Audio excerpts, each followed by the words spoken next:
Olá, Pai do Senhor a todos! Estamos começando mais um vídeo da pré-aula da classe de jovens aqui da Assembleia de Deus, Ministério Sopro Divino, em Mauá. Para quem não me conhece, eu sou o Kelvin, professor de escola dominical, e hoje nós iremos falar sobre mais um tema da revista do terceiro trimestre dos jovens, com o tema Sejam Firmes. Ensino sadio e caráter santo nas cartas pastorais. Hoje nós iremos falar sobre a lição 4, que se diz as instruções para as mulheres. É um tema, assim, que eu vou confessar que é bem difícil para ser dito, né? No âmbito dos dias que nós vivemos. Então, para me apoiar, me auxiliar, hoje eu fiz diferente. Hoje eu trouxe alguém que, para a sociedade, né, tem local de fala, né? Que é uma mulher. Então eu trouxe a minha amiga Rebeca. Pai Senhor, gente, sou a Rebeca, jovem aqui da Sopro Divino, e vim fazer parte desse projeto, que são as pré-aulas. A Rebeca, ela tem sido uma jovem aí. Ela é nova ainda, tem 20 anos, Rebeca? Faço 20 esse ano. Faz 20 esse ano, mas é uma jovem que de um caráter, assim, extraordinário e que demonstra isso no seu dia a dia aqui conosco na igreja, nos eventos, regente da mocidade, né, Rebeca? Isso. Regente da mocidade, e também uma jovem que já tem uma posição muito importante sobre os temas que nós iremos abordar aqui. Por isso que eu chamei ela. E também ela vai ser advogada, né, Rebeca? Futuramente, em nome do Senhor Jesus. Ela estuda direito aí. É até bom, né, Rebeca? Se você puder falar algumas coisinhas do direito aí, se você tem Eu alguma coisa vou em mente. tentar. Ela ainda está em estágio de aprendizagem, então não vai poder falar com propriedade os termos jurídicos, mas os termos bíblicos ela vai falar com propriedade, pois é uma estudiosa da Bíblia, tá bom? Então, o textuário de hoje, ele está em 1 Timóteo, capítulo 2, verso 9, que diz que do mesmo modo as mulheres se ataviam em trajes honestos, com pudor, modéstia, não com tranças, com ouro ou pérolas ou vestidos preciosos. Não vou discorrer esse textuário, pois ele vai ser ali o tema central da lição, principalmente no primeiro tópico. Então, vamos já correr aí, devido ao tempo, né? O resumo da lição, ele diz: a mulher deve se vestir com pudor, de modo a agradar a Deus. Os objetivos dessa aula são, primeiro, né? Lembra que eu sempre falo que os objetivos, eles têm ali... cada objetivo, ele equivale a um tópico da lição. Então, no primeiro tópico, nós iremos explicar qual deve ser a maneira adequada da serva de Deus se vestir. O segundo subtópico é saber qual deve ser a conduta das mulheres na igreja. E o terceiro vai apresentar as recomendações de Paulo a um jovem pastor a respeito das irmãs. Aí mas esse terceiro subtópico que eu vou falar mais porque é como um jovem pastor deve se portar com as mulheres na igreja, tá? A leitura bíblica está em 1 Timóteo, capítulo 2, dos versos 9 ao 15. Lembrando que a carta de Timóteo ela tem bastante contexto dentro do âmbito doutrinário. Ele fala vários conceitos de como deve se portar os pastores, como deve se portar as pessoas que estão chegando, e um deles é as mulheres, né? Ele deixa um tempo aí do versículo 9 ao versículo 15, que vai ser a base de tudo que nós iremos discutir hoje aqui nessa pré-aula. A introdução diz: homens e mulheres são igualmente preciosas para Deus, resgatados pelo mesmo preço, o sangue de Jesus derramado por todos nós. Isso não pode ser confundido com igualdade de papéis. Homens e mulheres são diferentes da anatomia, a função, reposição de cada um na família, na sociedade e na igreja. E aqui já é um ponto muito importante, né, Rebeca? Que é o seguinte: a igreja tem muita dificuldade hoje de trazer isso porque existe aquela questão da igualdade, né? Hoje nós estamos discutindo muito questão de igualdade, só que nós sabemos que vivemos muitos anos em que a mulher não teve fala na sociedade. Não podia votar, não podia trabalhar, não podia sair de casa sozinha, não podia ter opiniões próprias. Só que hoje nós já vemos esses direitos conquistados pelas mulheres, né? Sim. Então, assim, existe uma diferença na anatomia. Isso é claro. Você não precisa ser um grande estudioso de anatomia para entender que a mulher ela tem um corpo um pouco mais frágil que o homem. Você vai ver nessas questões. Se eu coloco uma mulher para jogar bola com homens, ela vai ter dificuldades Exato. devido à sua anatomia. E sem contar que existem também papéis diferentes na sociedade em que o homem pode tratar e a mulher pode tratar de uma outra forma, de uma outra maneira, e deveres também, né? Sim.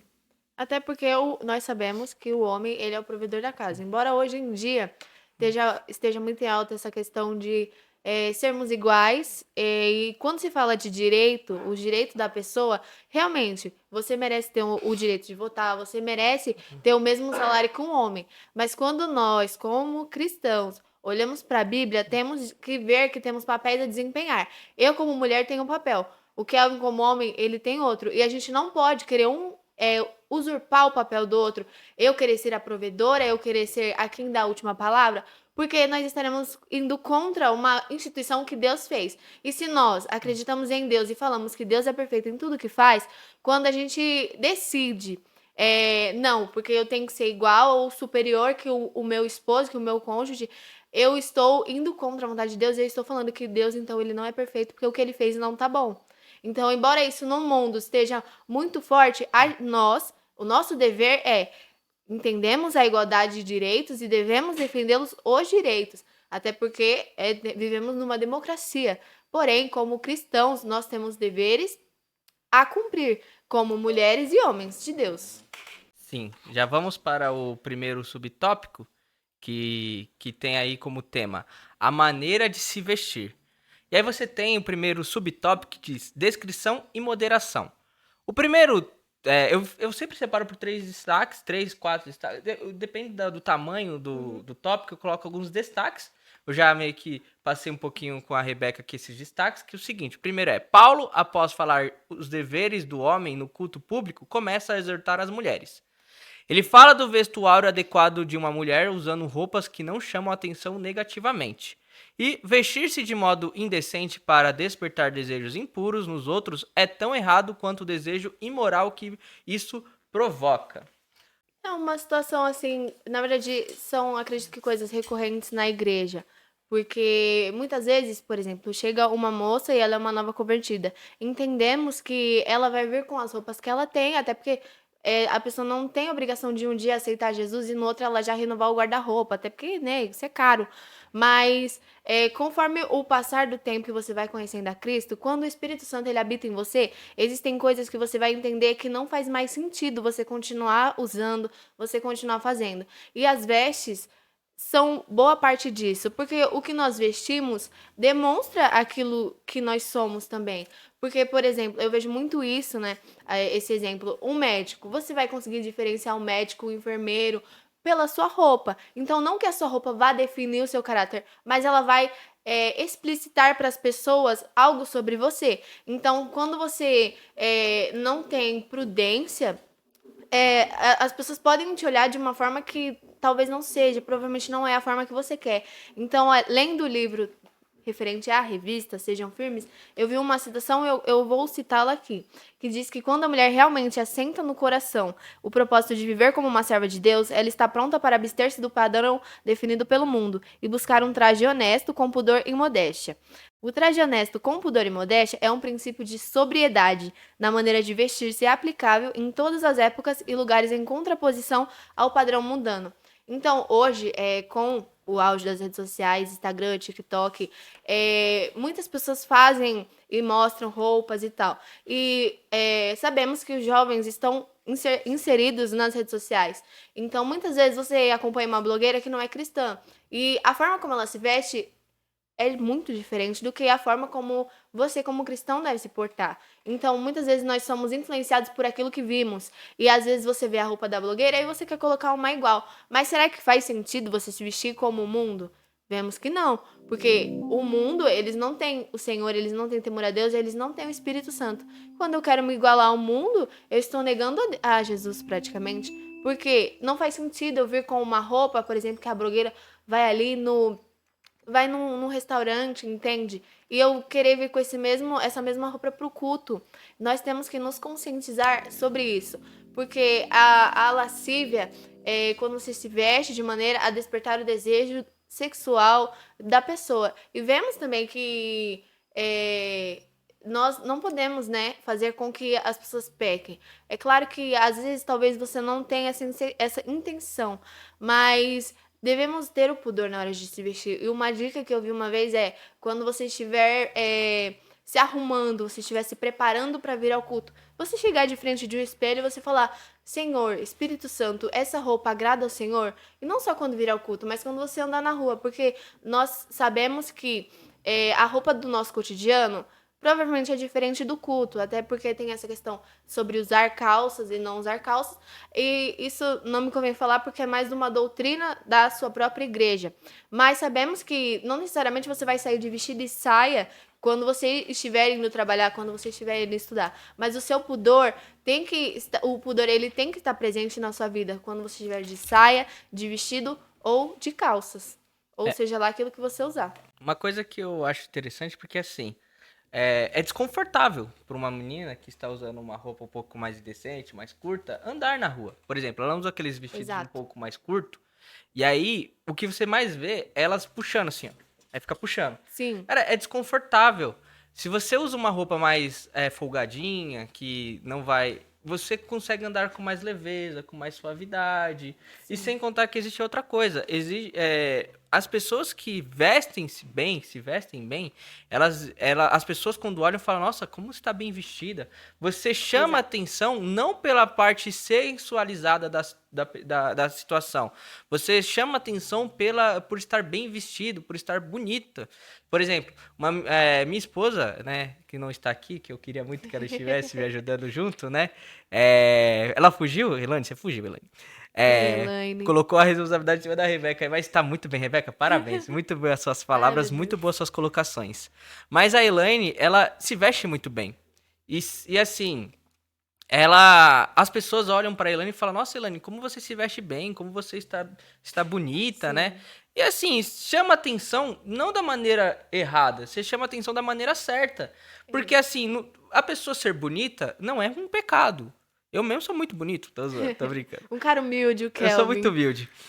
Mas eu chamo a atenção pela beleza, tô brincando. A pessoa, ela é bonita e não é pecado ser bonito. Mas o problema é que, assim, tem pessoas que... cada um tem a beleza ali. Uma coisa que é interessante, você chama atenção... e assim, ser bonito não é pecado, não é errado. Normal ser bonito. Todos nós somos semelhança de Deus. Todos nós somos bonitos. Todos nós temos uma beleza dentro de nós, né? E tem gente que quer, além disso, chamar mais atenção ainda com vestes indecentes, trazendo uma outra questão. Você chama atenção pela beleza. Tem gente que quer chamar atenção num outro conceito. E esse que é o pecado. É você tentar buscar o outro tipo de sentimento. Que é, nós temos alguns tipos de amor. Nós temos o amor kairos, nós temos o amor ágape e nós temos o amor eros. Quando nós falamos do amor eros, ele só deve ser para o seu cônjuge com a sua esposa, seu marido com a sua esposa. Ou então, o namorado com a namorada, olhar e só olhar. Tá? Exato, jovens, olhar e só olhar.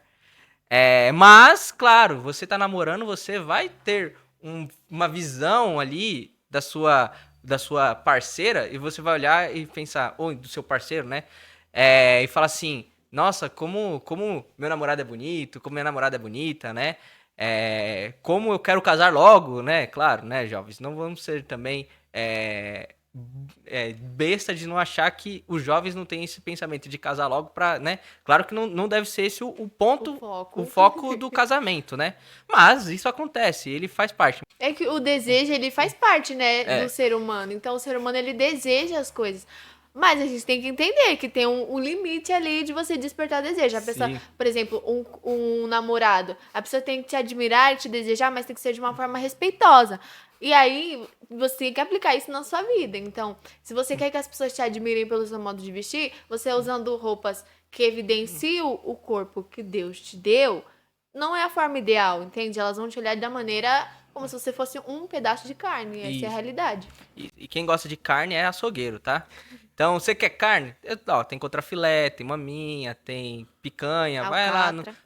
Tem Swift, tem friboi, tem maturata. Carne é isso, gente. Você quer mostrar o seu corpo ele deve ser mostrado no ato do casamento na sua lua de mel. Tirando isso, ou também quando depois você casar também, tá liberado. Antes disso, guardem, o pastor Rigonato, ele tem uma frase que é muito interessante, que ele fala que os melhores frascos estão guardados lá dentro. Você nunca vai ver os melhores frascos na vitrine, exposto para todo mundo. Você sempre vai ver os frascos, os melhores frascos dentro da loja, lá dentro. Sabe por quê? Porque se você coloca na vitrine, o ladrão rouba. Exato. Então, coisas de valores ficam lá dentro da loja. E aí, quando a pessoa vai adquirir aquele produto, ela vê aquele produto de muito valor. Assim, igual o casamento. A jovem que se guarda, que se preserva, o marido, ele vai ter ali, ele vai ter um orgulho de falar assim, a minha esposa é uma mulher direita, é uma mulher centrada, dá um orgulho. Por exemplo, minha esposa mesmo, amorzinho, vai assistir esse vídeo. Eu sei que ela vai assistir esse vídeo. Mas eu tenho um orgulho da minha esposa. Assim, todo mundo fala bem da minha esposa, fala que ela é uma mulher muito centrada, uma mulher muito de Deus. E isso me dá orgulho. Não pela beleza, que também é muito linda, minha esposa também. Mas não é isso que atrai. O que atrai é a sua inteligência, a sua posição como mulher cristã dentro da igreja, que sempre foi um exemplo para todas as jovens. Eu sei que todas as jovens, até mesmo a Rebeca, que está aqui do lado, olha para a Elaine e vê a Elaine como um modelo a ser seguido, tá? Exato. Então, eu sei que se a gente for falar aqui, a gente vai ficar falando sobre esse Sem tema parar. e o tempo, ele corre, né? Já tem aí mais de 10 minutos de pré-aula, a gente está lá no primeiro tópico. A segundo subtópico é a situação de Éfeso. 2 destaques que eu separei. Os efésios apelavam para a sensualidade, o uso de trajes imodestos eram meios de despertar o desejo sexual masculino, o que acontecia também em cultos pagãos à deusa Diana. O ensino de Paulo visa a conduzir as mulheres a não praticar esses atos pagãos e adotar uma nova cultura com vestes discretas sem pérolas luxuosas. Vou começar aqui falando, tá? Depois eu passo a palavra para a Rebeca para trazer um contexto de como era a igreja de Éfeso, né? Como que era a igreja de Éfeso? Éfeso, ele era uma cidade grega, né? Uma das grandes cidades gregas, e ela tinha um templo gigante da princesa da Diana. Mulher Maravilha? Não vamos entrar nessa polêmica, mas sim, a Mulher Maravilha, ela é espelhada na Diana. E assim, você tem aquela questão da Diana, que era a deusa da fertilidade. Então havia muitas festas em que o contexto do culto, o culto pagão, era a prática sexual. Então havia sacerdotisas da Diana, da deusa ali, que estavam ali para ter esses atos aí de orgias e muitas práticas sexuais. E aí, uma jovem ou uma mulher se convertia ao cristianismo. E agora? Você tem a vida inteira sendo banhada por uma cultura que te fala que é normal. Assim, não é que eles tinham vergonha daquilo que eles faziam, não, era normal. As orgias eram normais, as festas pagãs eram normais, a prática sexual era normal e a prática sexual fora do casamento, normal. Muito mais normal do que hoje. Então, elas olhavam isso e falavam, tá, mas agora eu preciso viver uma vida em santidade, eu preciso ter uma vida somente com meu marido, eu preciso viver uma vida em que eu tenho que me guardar. E aí Paulo, ele vem para ensinar isso junto a Timóteo, que essas práticas elas deveriam ser seguidas, né? Essas práticas de santidade, de se guardar, de manter uma vida de santidade e viver de contramão àquela cultura. Exato, e aí onde a gente traz também sobre os adereços, né? A trança, que talvez algumas pessoas interpretem de uma maneira errada. Não é pecado você usar trança, até porque hoje em dia nós temos diversos tipos de trança que você pode utilizar e fazer nos seus cabelos, e isso não é pecado. Inclusive, se você vai agradecer a glória de Deus aí com a sua beleza, faça, irmã. Mas nesse contexto aqui, era utilizado exclusivamente para isso, como uma forma de chamar atenção. Então, Aí era os costumes extravagantes da época, então eles usavam as tranças, ouro e pérolas e vestidos luxuosos. Então ali o problema é mais na intenção, entende? Então hoje em dia não é, como eu falei, não é pecado você usar trança, então se talvez pessoas utilizem isso de uma forma errônea, porque naquela época aquilo era usado exclusivamente para isso, não da forma que é utilizado hoje em dia. Então, aqui não era necessário que aquelas que se convertessem ao evangelho prosseguissem com isso, porque a mulher cristã deveria adotar um estilo simples e discreto de se vestir e dedicar-se a boas obras. Então, eu vou trazer um exemplo que foi assim, o que eu acredito que poderia acontecer. Então, a moça se converte ao evangelho, mas ela continua usando os mesmos adereços, se comportando da mesma forma. As pessoas não iriam ver ela como uma mulher de Deus, achariam que ela é a mesma pessoa que ela era antes, que prestava culto a uma deusa pagã. Então, é por isso que traz sobre isso, né? Que você deve ser discreta. Lembrando, discreta também você não precisa se vestir de qualquer forma. É o que nós estávamos falando sobre a prudência. Não é pecado você comprar uma roupa bonita, você usar uma roupa bonita, mas você tem que entender que tudo que nós fazemos é para a glória de Deus. Então a maneira como nos vestimos também é uma forma de glorificar ao Senhor. Então você usar de ordem e decência ao se vestir tipo, é o dever de uma mulher cristã. Até porque aqui eu vou usar um texto de Romanos, no capítulo 14, que fala assim, eu vou ler na NVI, que eu acredito que ela seja de mais fácil compreensão, que diz assim: assim cada um de nós prestará contas de si mesmo a Deus. Portanto, deixemos de julgar uns aos outros, em vez disso, façamos o propósito de não colocar pedras de tropeço ou obstáculo no caminho do irmão. Então, nós devemos pensar nisso. O que eu faço pode ser pedra de tropeço para alguém, que provavelmente seria o que aconteceria nisso e acontece até hoje. Nós estávamos falando sobre isso, né? A tão grande nuvem de testemunhas que nos cercam. Então, a forma como nos vestimos, como nos portamos, as pessoas observam isso. Elas observam na sua escola, no seu trabalho, na sua faculdade, a sua vizinhança. Então, nós não podemos, como cristãos, ser pedras de tropeço. E então, seja isso no modo de vestir, no modo de falar, devemos ser sempre vigilantes a isso. Lembrando que se vestir bem não é algo abominável, muito pelo contrário, só devemos ser prudentes e nos vestirmos com ordem e decência diante de Deus. Vamos ao terceiro subtópico, que diz: a proteção do corpo. O comportamento da mulher cristã deve ser o oposto de uma mulher que comete lascívia. Deus ordena o pecado da cobiça, isto é, condena quem comete tal pecado, mas também condena quem provoca tal pecado.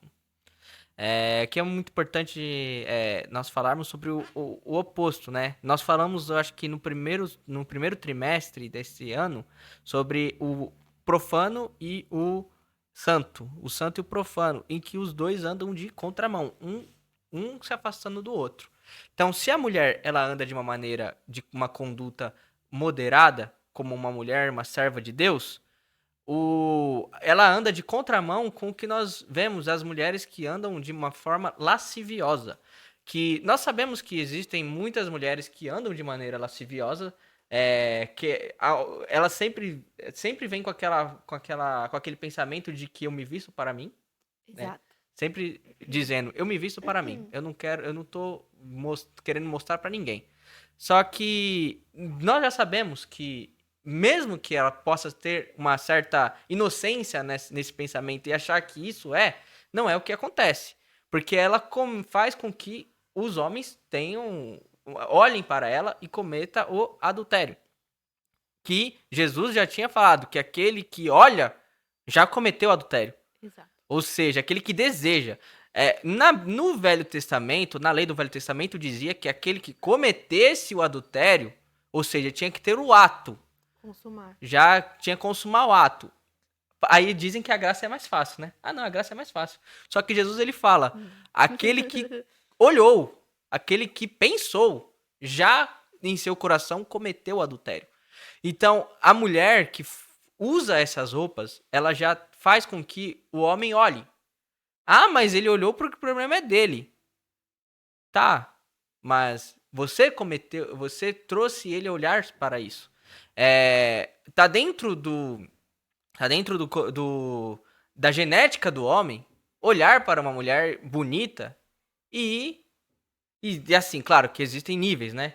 Tem homens que não conseguem segurar aí o bichinho dentro da calça, né?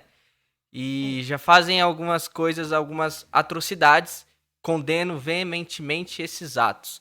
Mas vamos pensar numa pessoa comum, pessoa normal, ser humano, um homem, que tá olhando, passou na rua, virou o rosto, mas tem uns que não conseguem, olham e falam, nossa, né? Isso é um problema, porque ele cometeu adultério, mas também houve a provocação. Existe dois opostos, né? Então a mulher de Deus tem que evitar esse ato. Se o homem tem na sua vida uma mulher bem vestida e o homem tem esse pensamento porque ele tem problemas, né? Vamos dizer que tem homens que têm problemas. Se ele comete isso com uma mulher bem vestida, somente ele errou. Mas se a mulher ela faz com que ele tenha esse cenário, ela também errou também. Então, assim, a jovem cristã ela precisa manter uma vestimenta moderada para evitar que isso aconteça. Exato, eu não me lembro se eu ouvi isso do pastor Rigonato, mas eu ouvi algum bate-papo na igreja mesmo, ou foi até talvez a Elaine, mas os homens, eles são atraídos por aquilo que eles veem. As mulheres, elas já são diferentes, é pela forma como elas são tratadas. Então isso é até legal trazer, porque, homens, se vocês acham que é legal você olhar uma mulher na rua e você assobiar pra ela e falar que ela é bonita, você não tá atraindo ela, tá? Você tá deixando ela nervosa. E então, é, por essa questão, a prudência ela vem primeiro da mulher. É claro que o homem tem a sua parcela de culpa, porque muitas vezes a irmã não tá, ela tá com uma roupa modesta e o cara olha, e aí, como o Kelvin falou, aí tem coisas que você tem que ir buscar um médico, saber se não tem algum problema ali hormonal, para você poder descobrir. Mas essa questão de proteção ao corpo, ela é muito importante a gente falar sobre isso hoje em dia. Por quê? Nós vivemos num cenário muito forte das questões mundanas. Como muitas vezes a gente é influenciado por aquela que seguimos, aquilo que vemos. E hoje em dia, nós estamos num contexto onde é tudo uma exaltação à sexualização da mulher. E isso é muito forte no mundo. Então, as mulheres poderem se comportar como quiser, é o tal do meu corpo, minhas regras, né? Então, você se vestir com roupas apertadas, curtas. E, assim, se você sair na rua, você vai ver isso. E é um contexto que, assim, como eu falei, é onde traz os olhares como se você fosse apenas um objeto de desejo. E hoje em dia, nas igrejas, às vezes isso tem sido trazido também pelas próprias meninas. Às vezes elas não são, como eu posso dizer, elas não são, não tem alguém que possa instruí-las para elas entenderem o porquê o pudor, o porquê a decência. Mas nós não queremos atrair esse tipo de atenção quando nós nos vestimos. Até porque o mundo que a gente está é um mundo mau. Então, muitas vezes a gente vê casos de crianças que são abusadas. Criança, gente, uma criança, se você olha com maldade para uma criança, não tem como você falar que ela tem culpa, entende? Então, muitas vezes nós falamos sobre ordem e decência justamente pela maldade do mundo. E é como eu falei, a sexualização da mulher tá muito em alta, então é o tal de não, você tem que mostrar, você tem que. E você não precisa, você não é definida pelo corpo que você tem. A gente fala sobre, a fulano é bonito por fora e por dentro. E a beleza interior, ela vale muito mais. Pro mundo, ela não vale, é exterior. Então, vemos mulheres que submetem a plásticas, a procedimentos estéticos, muitas acabam falecendo, buscando o nível de perfeição que Deus não exige isso da gente, porque nós somos criação do Senhor. Como eu falei, nós somos imagem e semelhança de Deus. Ele nos criou de uma forma. Então, nós não precisamos estar igual todo mundo, sabe? Como se fôssemos bonecas. Jesus, ele quer o nosso interior. Então, você mostrar o seu corpo para você ser aceita, Cara, isso não é necessário, entende? Tira isso da sua cabeça. Você precisa se vestir de uma forma que você se sinta bem. Como o Kelvin falou, às vezes a gente tá andando na rua e vê meninas com uma roupa tão desconfortável até para elas mesmas. E você não precisa se vestir de forma desconfortável para que você seja aceita. Você não precisa ser igual a todo mundo para você ser aceita. Jesus, ele quer é o que nós temos dentro de nós, porque até dentro de nós, nós não vamos ser 100% aceitos, nós estamos em uma fase de mudança. Quando nós conhecemos a Cristo, nós vamos mudar de dentro para fora. Então, essa questão, tipo, estética, de, tipo, você se expor, não é necessária. Então, é isso que eu gostaria de trazer, tipo, como uma reflexão também para quem for assistir esse vídeo, sabe? Você não precisa se deixar levar pelos padrões mundanos, porque não faz sentido para quem é cristão também. Ó, o quarto subtópico, né? Ele tem 4 subtópicos. Assim, a revista ela dá uma bastante ênfase na questão das vestimentas, né? Então ele fala desde o Éden, né? Tem 2 destaques aqui, que é o Deus após o pecado do homem vestiu com pele de carneiro diferente das folhas que eles usaram para cobrir. Ele preparou roupas decentes. O comportamento da mulher deve ser santo, evitando roupas extravagantes. Nós já falamos muito sobre isso, então vamos pular. Só quero um ponto aqui sobre o tópico 4, que é o seguinte. Quando o homem peca e ele sai a inocência e reconhece que está nu, né? Eu já tive isso dentro de um Descomplicando a Bíblia, que eu falo que aquela nudez, eles eram um casal. O casal não tem vergonha da sua nudez. Mas é porque a inocência saiu dentro deles. E aí, então, eles perceberam que eles estavam nus. E aí eles se vestem com uma folha, né? Que tampa ali, provavelmente eles só tamparam seus órgãos, né? Seus órgãos genitais, né? E aí, então, Deus ele vai e coloca uma roupa que é para cobrir todo o corpo, para mostrar que deve ser totalmente decente, né? Colocar uma roupa total decente, já mostrando como deveria ser ali as vestimentas do homem e da mulher, né? Vamos ao segundo subtópico, o segundo tópico, que diz a conduta da mulher na igreja. Aprender em silêncio? Esse é o primeiro subtópico, né? E aí fala, o questionamento é porque Paulo foi tão contundente ao tratar do comportamento da mulher. Por que ele foi tão contundente, né? O questionamento é, por que Paulo foi tão contundente ao tratar do comportamento da mulher? O mais provável é que estivesse ocorrendo um excesso na igreja de Éfeso. Muitas mulheres recém-convertidas estavam vindo do paganismo, por isso teve que tratar de maneira enfática. O ponto aqui é o seguinte, que assim, por que Paulo ele fala aqui no verso... deixa eu ver aqui, o verso que ele fala aqui. Ele fala no verso 11 assim, a mulher aprende em silêncio com toda a sujeição. Não permito, porém, que a mulher ensine nem use autoridade sobre o marido, mas que esteja em silêncio. Por que Paulo ele fala sobre isso, né? Existe um questionamento aqui, né? E qual que é a resposta aqui que o próprio escritor da revista ele traz, né? Que é o seguinte, o mais provável é que em Éfeso houvesse um problema ali de excesso. Por exemplo, nós falamos aí das recém-convertidas, né? Que vinham do paganismo, que vinham de um pensamento totalmente diferente daquilo que Paulo estava pregando, e daquilo que Jesus pregou, e daquilo que o Espírito Santo revela dentro da Bíblia, né? E aí, provavelmente viriam pensamentos errados das mulheres, né? Que não tinham uma instrução na época, devido à sua cultura, e nós iremos falar isso no próximo subtópico, não havia uma cultura da mulher aprender as coisas. E aí, você acaba, quando você não tem uma certa instrução, você acaba falando coisas que não deveriam. E aí que tá. Hoje eu tô aqui com a Rebeca me ajudando. E a Rebeca está aqui muito bem falando alguns temas importantes, ensinando alguns temas. Ela está em silêncio? Não, ela não está em silêncio, mas a Rebeca está instruída. Ela sabe do que ela está falando, ela entende do que ela está falando, por isso que ela consegue falar coisas pontuais e coisas verdades. Coisa que talvez não seria o que acontecia naquele momento que Paulo teve que intervir e falar, mulheres, aprendam. E em Coríntios ele até fala, perguntem aos seus maridos em casa, para não ter aí problemas durante o culto, né? para não falar coisas que não se deve. Exato, até porque essa questão, eu acredito que seja muito falar sobre falar sem propriedade. Por exemplo, você é um novo convertido e sabemos que um novo convertido tem muitas dúvidas. Então, num contexto do culto, por exemplo, é diferente de você estar num estudo. Quando você está dando um exemplo do que acontece conosco aqui na geração de Davi. Então, normalmente, mensalmente, nós fazemos um bate-papo, seja com o nosso pastor ou com o evangelista Cavalcante, que está sempre aqui nas pré-aulas. Então, eles nos instruindo. Já fizemos sobre livros da Bíblia.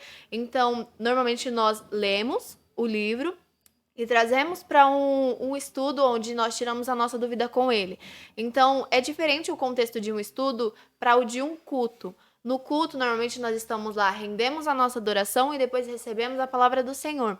No culto, talvez não tenha tanto espaço para nós tirarmos as nossas dúvidas.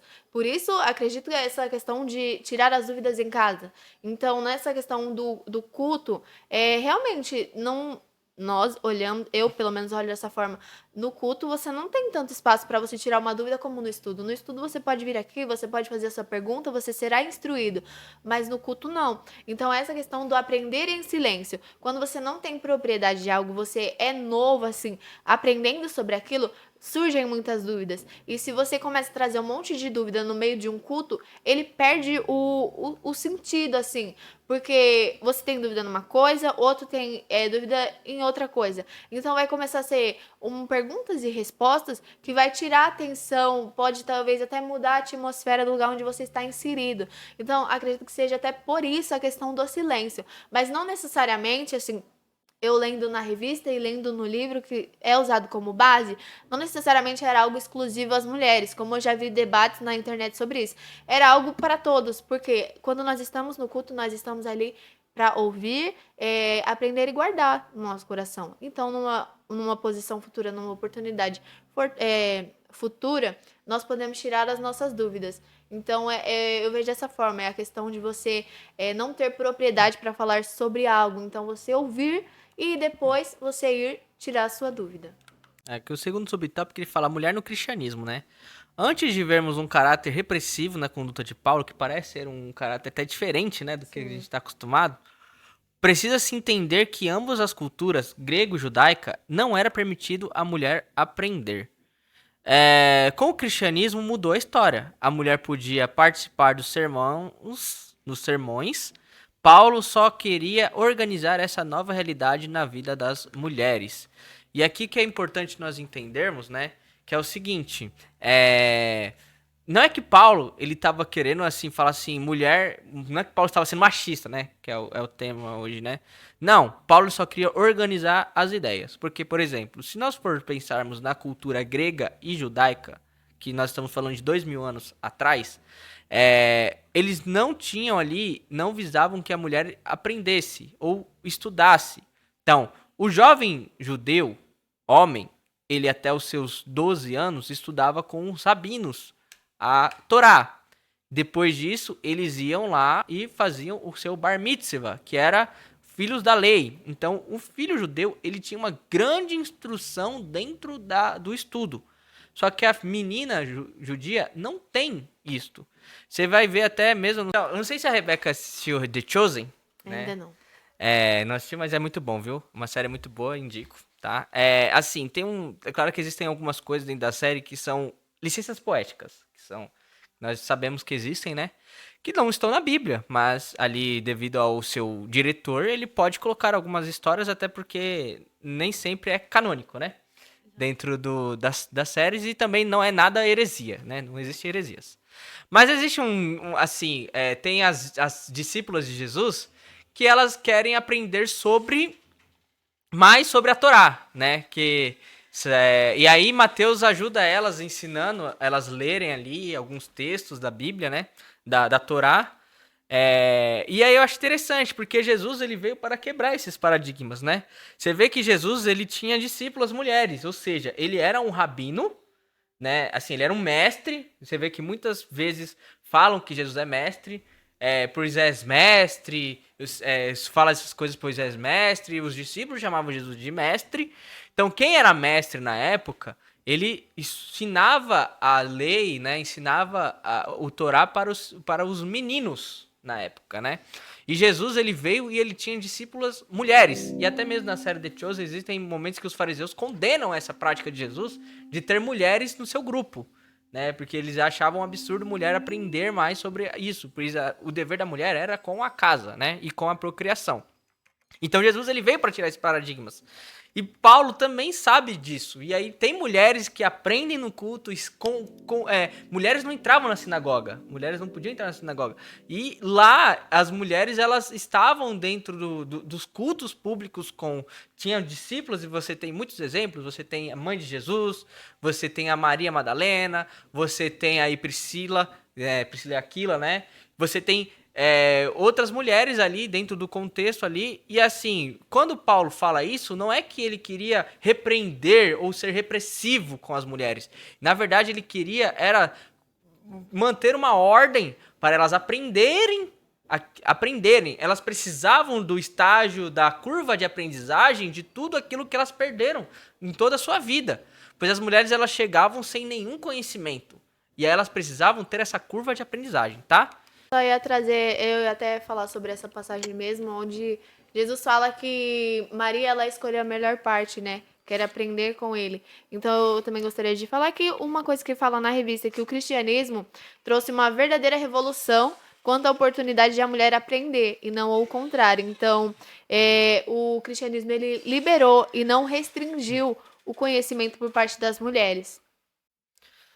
O contexto neotestamentário, né? As mulheres tiveram participação no mistério de Jesus e contribuíram com seus bens, como nós já estávamos falando, né? Em outros textos, elas aparecem como cooperadoras, mas nenhum deles exercendo o cargo de liderança na igreja. E essa que é a polêmica, né? Deus deu ao homem a responsabilidade de direção na família da igreja. E aí, Rebeca, você acha que mulher tem que ser pastora? Cara, assim, esse termo é porque a mulher, ela veio como ajudadora auxiliadora. Então, se você olhar dentro de uma igreja, seja de qualquer ministério que for, em todos os segmentos, as mulheres são predominantes. Então, em todas as áreas, exceto nessa questão de pastorear. Eu entendo que o termo ele faça sentido para alguns ministérios, para algumas denominações de igreja. Para nós, aqui na Assembleia de Deus, Ministério Sopro Divino, não temos mulheres como pastoras. A gente, por exemplo, nós chamamos a irmã Nadir, missionária Nadir, esposa do pastor Rigonato, como pastora, mas por força de hábito. Sabemos que o cargo ao qual ela é ungida é como missionária. Então, para nós, não faz sentido ungir uma mulher como pastora. Embora tenha essa questão da força de hábito, de você chamar a pessoa assim. Mas sabemos, o homem é o cabeça, a mulher é a auxiliadora. Eu acredito que você ser chamada de pastora ou não vai definir o que você tem que fazer. Porque como missionária ou como pastora, você é auxiliadora do seu esposo. Então você tem que fazer isso com maestria, você tem que fazer isso com excelência. Então, se você está se deixando levar por uma nomenclatura dos homens, então não é certo, né? Até porque ser pastora ou missionária não vai te isentar do céu, entende? Então, é algo que quando falamos sobre isso, é mais uma questão de denominação mesmo, do ministério a qual a pessoa serve. Mas não acredito que isso seja algo que vá, por exemplo, separar ou menosprezar a mulher. Apenas é a questão: o homem é a cabeça, a mulher é a auxiliadora. E o fato dela ser chamada de missionária ou pastora não quer dizer que ela é menos apta para isso. A questão da mulher ser pastora, né? Eu coloquei a Rebeca no fogo aí, né? Exato. Coloquei na polêmica, mas assim, qual que é a ideia? E eu também vou trazer minha visão nessa questão. Assim, nós tivemos aí dentro da introdução dessa revista falando que as mulheres e os homens eles têm o mesmo direito da salvação. Porém, devido a atributos e responsabilidades, atributos físicos e responsabilidades, a mulher ela não pode ser pastora, né? Não foi chamada para ser pastora. Pastoreio é um chamado que foi dado para homem. Mas Kelvin, você está sendo machista? Não, estou trazendo a realidade. A mulher ela foi chamada para ser adjuntora. O homem pastor precisa ser casado com uma mulher que vai auxiliá-lo. O homem casado com uma mulher que não te apoia é certo? Também é errado. Errado. Então, a questão de um pastor é ter uma ajudadora do seu lado. O pastor homem vai conduzir uma ovelha, mulher, nos preceitos bíblicos. Mas conduta como mulher, a sua esposa pode lhe auxiliá-lo. Falar com uma mulher sobre a conduta dela. Então, assim, uma pastora ensinar, uma pastora não, uma esposa de pastor, ajudá-lo em oração, dar mostrá-lo, vamos orar, vamos nos conceitos espirituais, apoiá-lo, um pastor conversar com a esposa antes de tomar uma atitude. É louvável essas atitudes, pois assim, a responsabilidade do homem, no quesito eclesiástico como pastor, é grande. Mas o da mulher é tão grande quanto, na sua proporção. A mulher, ela é a adjuntora do homem. Ela é aquela que apoia. Você tem o piloto e você tem um copiloto. Se o copiloto não ajuda o piloto, o carro bate. Se você tem 2 pilotos no avião, se um piloto não ajudar o outro, provavelmente vai ter aqueles acidentes que nós sabemos que sempre tem, né? Por exemplo, se tem uma queda de um avião, geralmente é algum erro humano, alguma falha ali operacional. Então o copiloto ele precisa ajudar. No futebol, por exemplo, nós temos hoje muitas polêmicas no futebol, a questão do VAR, né? O VAR, né? Que não ajuda o árbitro, né? Sempre passa informações erradas e o culpado é sempre o árbitro que está em campo. O VAR sempre não é visto. E a mesma coisa, às vezes o homem ali, ele tem aquela responsabilidade na frente e ele toma uma atitude que às vezes ele pediu o conselho para sua esposa ou não pediu, ou então eles estão em briga, não tem um apoio mútuo, dá problema. E quem é o culpado? O pastor, que tem a sua responsabilidade. Entendeu? Por isso que é importante. Mulher de pastor, pastor precisa ter uma mulher que o apoie. Casado com uma esposa que o apoie. Então, a função da mulher na igreja é tão importante quanto do homem. A diferença é somente a sua posição no termo eclesiástico. O homem é o pastor, é aquele que foi dado a responsabilidade de ser o nome. Mas, quando o homem casa, ambos se tornam uma só carne. Então, talvez a mulher não tenha ali o seu nome como pastora, mas ela é um com o seu pastor, com seu marido. Então, assim, homens que têm mulheres fortes tornam-se muito maiores. E a mulher sempre empurra pra cima o homem, Exato. viu? Como diz no mundo, né? Por trás de um grande homem sempre tem uma grande mulher.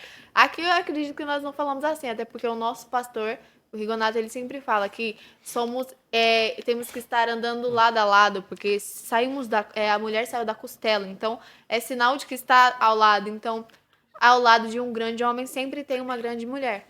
Ao ir conversar com uma mulher, um pastor, ele pode ser um grande homem de Deus, mas não é prudente da parte dele, por exemplo, falar sobre vestes com a mulher, sobre decência, pudor, lascívia, porque isso também pode surtir um outro efeito, assim, a moça pode entender algo errado, e isso pode ser passado de uma forma errada também, que a pessoa não venha compreender o que está sendo passado para ela. Então é muito importante mesmo essa questão do pastor, ele ter uma esposa, uma auxiliadora, porque realmente existem questões que uma mulher vai saber tratar melhor do que um homem, assim como um homem vai saber tratar melhor que uma mulher. Entendi. Vamos já pro terceiro, último, né? Ele é mais curto, ele só tem 2, né? Recomendações a um jovem pastor a respeito das irmãs. Aí, como eu falei, esse vai ser mais para esse que vos fala, pois eu vou falar para os jovens pastores aí, né? Paulo valoriza as mulheres. Paulo ensina que não é permitido a mulher ensinar o modo normativo, diretivo e terminante como faz o dirigente da congregação. Paulo não rejeita o ensino individual de uma mulher a um homem ou a outra mulher. Pode ser feito evangelismo nas casas, ensinar nas igrejas, outras mulheres ou até mesmo jovens. Também fala de profetisas que profetizavam nos cultos. Não é porque a mulher não pode falar, né, de termos diretrizes, por exemplo, vai dar uma doutrina, vai vai passar algum conceito das normativas da igreja, dentro do andamento do culto. Quem tem que fazer isso é o pastor. Sim. É o pastor que tem que... Geralmente, né? Nós hoje não temos muito essa questão da doutrina ser dada pelo pastor. Principalmente na nossa sede, muitos outros pregadores dão a doutrina. Eu, Kelvin, não gosto disso. Não acho isso certo. Mas também não condeno, mas eu não acho certo. Eu acho que quem tem que dar a doutrina é o pastor da igreja. Pois é ele que tem que trazer a doutrina de acordo com como a forma que as suas ovelhas vão ser conduzidas. Não é uma ovelha que tem que falar para outra ovelha como ela deve ser conduzida. É o pastor que tem que conduzir a ovelha.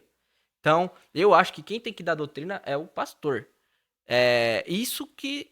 E aí que tá. Nós estamos falando de homens que dão doutrina. Eu tô falando que nem homens devem dar doutrina. Eu acho que é só o pastor.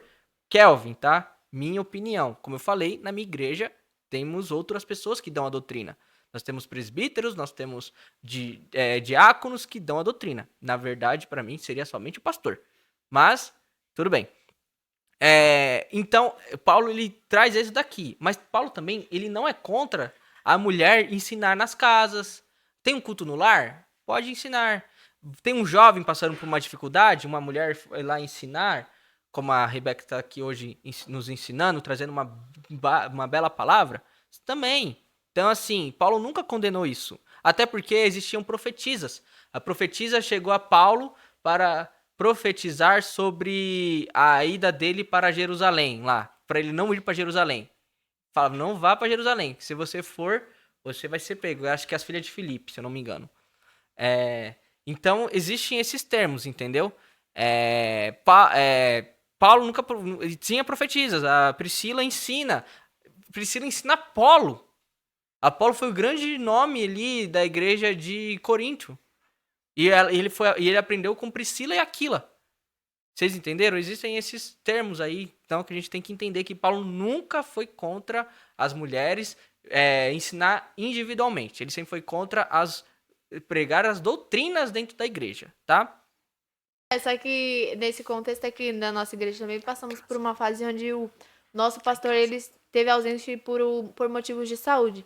Mas realmente é que nós não temos tanto isso de somente o pastor dar a doutrina. Mas eu acho válido, até porque nosso pastor foi um dos fundadores. Então, quem conhece melhor a doutrina do que ele, né? Quem tem mais conhecimento para falar sobre isso do que ele, mais propriedade. Vamos lá, o propósito divino, né? Quando Gênesis descreve a criação do homem e da mulher, ele apresenta um propósito divino da mulher como adjuntora. A narrativa bíblica é clara quando diz: não é bom que o homem esteja só, farei uma adjuntora que esteja com ele, ou seja, a mulher é a adjuntora do homem. Aqui, esse último subtópico aqui, ele deixa bem claro o propósito divino da mulher e do homem. A mulher é ajudadora, é companheira. Nós já falamos muito sobre isso no tópico anterior. Então eu só vou pincelar, tá? Quando Deus fala, não é bom que o homem esteja só, farei uma adjuntora, já deixou claro, a mulher ela é a ajudadora do homem. Quando o pastor Rigonato ele fala muito sobre a submissão, né? Que fala, não, mas submissão tá colocando a mulher inferior ao homem. Não, não é inferioridade. Submissão é uma missão inferior, é uma missão abaixo. Ou seja, você tem o médico e aí você tem o auxiliar do médico. Talvez a responsabilidade não seja maior para o médico, mas se o auxiliar erra, o médico também é culpado. Entendeu? Essa é a instrução. A responsabilidade ela cai para cima dos dois, mas claro que para o médico é maior. Então essa é a questão. A mulher, se ela erra junto com o homem leva essa culpa também, pois não teve uma ajuda ali, um apoio da sua esposa, tá? Então é muito importante nós entendermos que a mulher ela foi chamada para ser adjuntora, ajudadora do homem. Então vamos para a conclusão, então, que diz: a Bíblia não é um livro feminista e nem machista. Nem todo compromisso com movimentos, conceitos ou ideologias humanas. Como a palavra de Deus prescreve condutas e papéis distintos para as pessoas distintas, conforme o plano divino para cada uma delas. Todos os que cremos e praticamos o que nela está escrito seremos salvos se permanecermos com modéstia na fé, amor e na santificação. Eu queria falar uma coisa, antes de concluirmos, que é o seguinte. Talvez você fale, não concordo, tá bom, mas você quando aceitou a Cristo, você também aceitou a sua palavra. Então tudo que nós falamos aqui está dentro da palavra de Deus. Então, se você é contra, você não é um cristão. Pois é a palavra de Deus que diz. Então, assim, a Bíblia, ela não é machista nem feminista. A Bíblia, ela não é um livro para ideologias. A Bíblia também não é um livro para estar condizente com agendas. A Bíblia, ela é a palavra de Deus. E ela é justa. Deus criou homem e mulher. Ambos têm o mesmo direito de salvação. Ambos têm o mesmo direito. Ambos são amados por Deus da mesma forma. Porém, existem responsabilidades. Existem responsabilidades diferentes. Homem e mulher são diferentes na questão genética e na questão de responsabilidades. Então, a mulher, ela pode ser uma grande gestora. Eu tenho... meu gestor é mulher. A chefe do chefe do chefe é mulher. Eu já tive várias mulheres muito competentes. Muito competentes. Minha chefe mesmo é extremamente competente. E então, dentro do âmbito de trabalho, elas podem ser advogadas? Podem. Podem ser chefes? Podem. Não tem problema nenhum. Mas no âmbito eclesiástico, a mulher, ela é uma adjuntora. Exato. E não tem nada de errado. Não tem nada de errado. Não, É só... Isso não anula ela como mulher, né? Não, essa questão de responsabilidade não anula você como ser humano e nem te faz ser um ser menos amado por Deus. Eu até queria falar sobre essa questão do feminismo. É um assunto muito em alta hoje em dia e isso tem sido muito inserido dentro das igrejas. Muitas meninas têm acatado isso como uma regra. E lembre-se, o discurso feminista, ele não abrange você como cristã. Então, quando você aceita Cristo, você se torna templo do Espírito Santo. Então, essa questão de o meu corpo, minhas regras, já não se aplica mais a você. Até porque na Bíblia diz que não vivo mais eu, mas Cristo que vive em mim. Não tem como eu ser o ser dominante sobre as minhas vontades se eu vivo para Cristo. Então, muita dessa questão do discurso feminista, ele não vai abranger você e ele não vai te resguardar. Por quê? Porque para elas não faz sentido a vida que a gente vive. Então elas não vão entender os nossos princípios e talvez elas até não respeitem. Então essa questão do feminismo foi muito importante e é muito importante para a conquista de direitos. Foi através do feminismo que nós tivemos o direito ao voto, a poder viajar sem você precisar da permissão do seu esposo. Porém, nós entendemos que hoje o discurso que é predominante na questão feminista não abrange cristãs. Então, é um debate até que eu já vi falar muito nas redes sociais, onde pessoas já compactuaram com o movimento e hoje em dia preferem lutar pelo direito da mulher à parte, porque ela entendeu que não é abrangida. Eu falo isso com propriedade por motivos de... Eu também já aderi a essa causa, já estudei muito sobre essa causa, então eu entendo hoje que questões trazidas pelo feminismo e defendidas por eles não faz sentido para mim eu levar isso como uma verdade, sendo que eu sou cristã, me identifico como cristã. Eu sendo serva do Senhor, o que eu preciso mesmo é levar para frente e proclamar para as pessoas não é um discurso do mundo, mas sim a palavra de Deus. Então, hoje, se você compactua com esse pensamento, se você repassa isso para outras pessoas, comece a repensar sobre isso. Procure saber e procure na Bíblia, porque o padrão do mundo não é um padrão cristão. E o feminismo, o que ele defende, ele não abrange quase nada do que nós defendemos. Então, isso entra em conflito. Então, escolha o que você prefere defender e levar como uma verdade. A palavra de Deus ou o discurso feminista que é utilizado pelo mundo afora. Quero já agradecer a todos que participaram até aqui nessa pré-aula. Foi um pouco maior, diferente também, né? Não é como nossas últimas lições, que geralmente tem esse formato, mas assim, eu acho que foi muito importante. Gostei muito da Rebeca, muito. Nossa, foi uma surpresa muito. Quero agradecer já a Rebeca por estar aqui. Rebeca, muito bom, tá? Foi Muito um prazer obrigado. estar aqui. Vai fazer mais pré-aulas, tá? Menino! E muito obrigado a todos que participaram. Não esqueçam de curtir nosso vídeo, comentar e compartilhar com demais pessoas, ensinar, mostrar para as mulheres que elas têm sim a sua responsabilidade dentro da casa do Senhor e têm a sua conduta que deve ser conduzida. Professores, mas por que não chama só as mulheres para esse ensinamento, né? Por que tem que ser numa sala de aula onde tem homens e mulheres? Pois ele é válido para homens e mulheres, para os seus jovens, quando tiver filhas, ensinar suas filhas como deve conduzir, quando tiver esposas, para orientá-las, escolher também a esposa certa, né? A mulher Exato. certa. Então é importante para todos, tá? Deus abençoe e tchau!